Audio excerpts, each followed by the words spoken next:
Hey everybody, Wagwan. Welcome to the MDC experience. And today I am going to speak about social work. So if you see me looking down, by the way, I have my notes here. Let's get into it. So there has been a misconception about social work based on the media, television, like everything else that we have misconceptions about in this life, TV. And so every time I say to someone, well, every time I'm asked, what do you do? And I say I'm a social worker, automatically it goes into, oh, so you take away people's children or you give out food stamps. And honestly, if I got $1 every single time somebody asked me that question, I'll be a multi-billionaire by now. And I go into saying, the little spill that I'm about to give you. And so if you're interested in what I do, my role, what is social work, then please stick around. I'll be very, very happy to introduce you to, what I do, a little of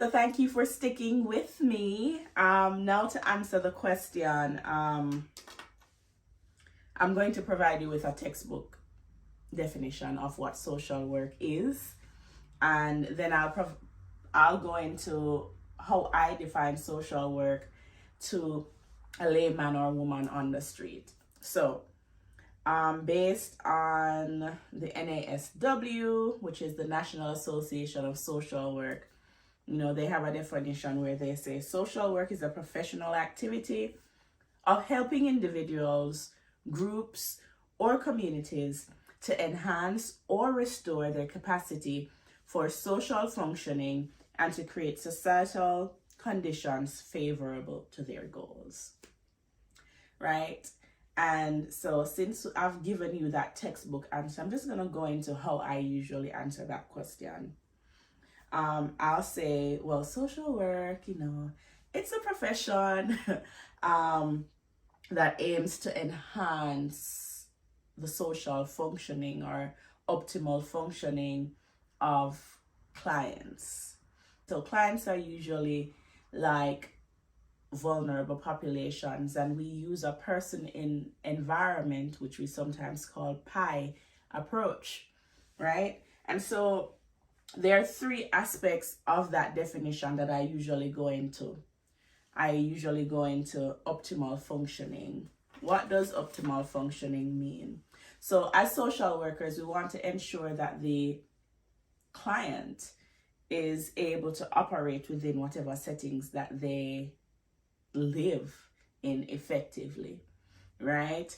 And so an example of this is John Doe. John Doe is a 16-year-old student who goes to Higher Than High school, right? So John Doe basically is homeless. His mother is maybe a substance user, meaning either a drug addict or something to that effect. And so a social worker in this sense would be, his social worker could be one of two persons. It could be the school social worker, or it could also be just a child protective agency social worker, because one, his mother is a drug addict, could have been he's also homeless, and so sometimes that can be seen as a child protective service case. So that can be there. So in the sense of his school, the school social worker, what the school social worker would do is to help John Doe within that setting, right? We want to, how can we help John Doe in this setting? We definitely go about it where we either have school sessions where we teach students on how to treat children with suffering from homelessness, or if there's a certain stigma attached to John Doe, we either teach him how to cope with it, or we do psycho educational sessions with the other students and the school's community. And so psycho educational sessions really are just educational sessions, teaching students or everybody within that environment on how to deal with what John Doe is going through, right? And so that's how the school social worker can help in John Doe's environment. And so since, I'm talking about optimal functioning, I can now speak on, I gave you a little background on the person in the environment, because John Doe is in a school environment, and within that school environment, we want to ensure that John Doe is doing well academically and socially as well. And so the school social worker can help John Doe in terms of providing services to ensure that he might not be getting the help at home to succeed academically. And so whatever resources John Doe needs within that setting, she'll be able to offer. Not only that, for example, since he's suffering from homelessness, there can be drives or service referrals where she refers John Doe to some, say, agency that provides clothing, shoes, meal, if that school does not do that already. So yeah, basically that is the person in environment approach.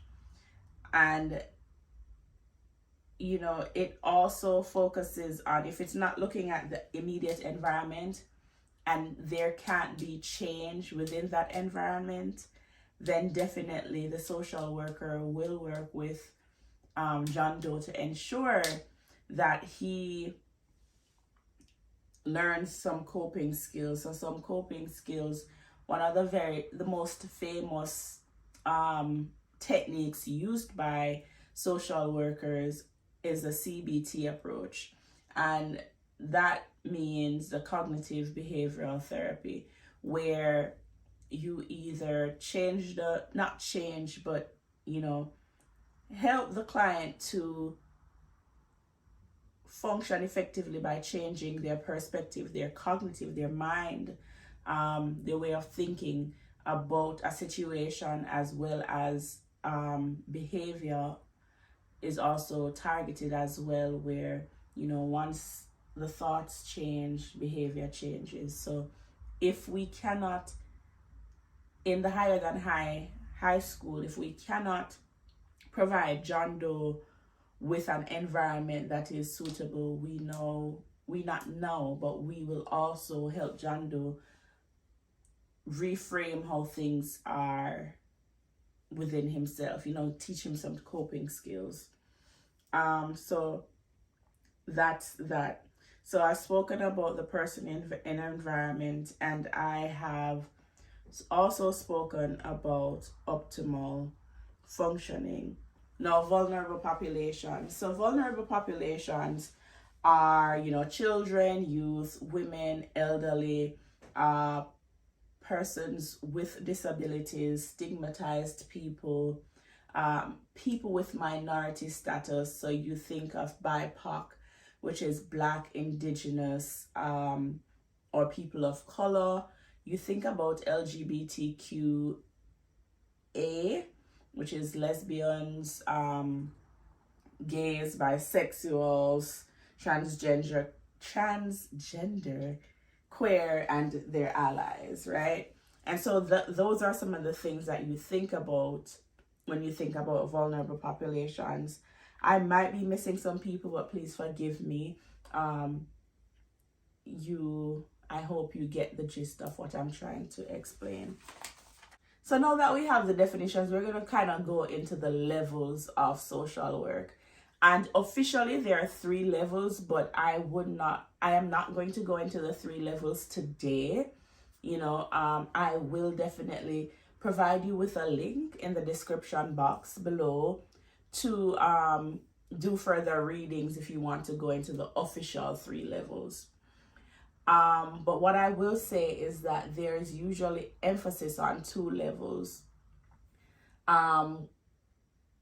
Level 1, which is the micro level, and level 2, which is the macro level. And so micro usually entail like the clinical aspect of things. An example of clinical aspect would be definitely, let's start where what it is. It is like one-to-one direct service. So the school social worker, in the case of John Doe from Higher Than High School, that is micro level work, right? And so examples of that would also be the Child Protective Service agencies, where the people that we usually know them as the people who take away people's children, or the welfare agencies, those that provide food stamps. So that is mostly our mental health clinicians. So those people who work with people with mental health, as well as also people with disabilities. So once you hear clinical, think about one-on-one service, or micro, think about one-on-one service, or direct practice. We call it direct practice because you meet with the person. And then you have the macro level, which I am a macro social worker. What we focus on are policy. So policy change, policy development, policy amendment. Think about anything related to policy on a national level. That's what we do. We also do community work. We work with communities to help them to build their own capacity so that they are able to develop themselves and their communities. We also do research. That's one of my biggest love for during this PhD program. We do research. And one more thing I forgot, we also do administration. So my experience with a social work degree, by the way, I have a Bachelor's of Science in Social Work from the University of West Indies, Mona. I have a Master's of Social Work from the Florida Agricultural and Mechanical University, and I'm currently pursuing my PhD in social work at the Florida State University. And so I'm a social work straight through. I did it straight through in terms of academics. And so when I graduated from my bachelor's, my undergrad, my first place of employment was Digicel Jamaica as a customer service representative. And before I go into that, though, I need to say that social work is a profession that it's so vast. You can go into, to me, it's transferable. You can go into whatever field as long as you work with people. It's a people profession, right? Remember, person in environment. And so my first job experience was as a customer care representative. Again, people person, solving people's problems, or a problem solver. Not saying solving people's problem, but a problem solver, or aiding persons in, or facilitating problem solving. Not because we don't solve people problems in social work. We're not superhumans, but we facilitate in the process. So after there, I left and I went to a university and I did administration. So there I was a career officer. As a career officer, you know, I help university students prepare for the field of work prior to graduation, right? After that, I left and I went into sales and marketing. Going into sales and marketing, again, if you can look at the trajectory of those jobs, it's all people focused.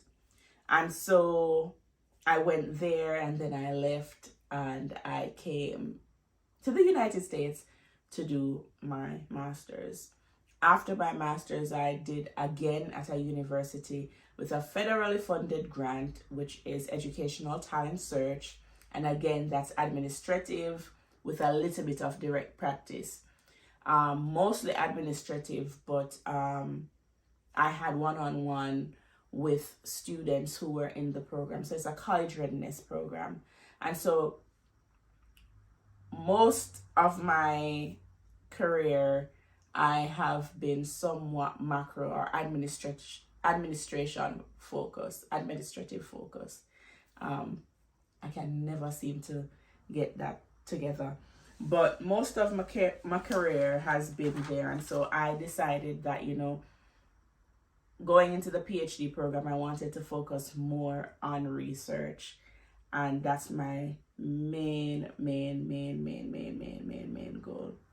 So whether you want to be a social worker, you are a social worker, or you're just someone who has always had that misconception of the profession, I really hope this video somewhat brushed the surface for you or gave you some context about the profession of social work. And so with that being said, I want to say thank you so much for watching. Please like, share, comment, and subscribe. Feel free to ask me any questions. I'm open to answering questions. Maybe I wasn't clear on something and you'd like some clarifications. I'm very open to that. So bye and thanks for watching.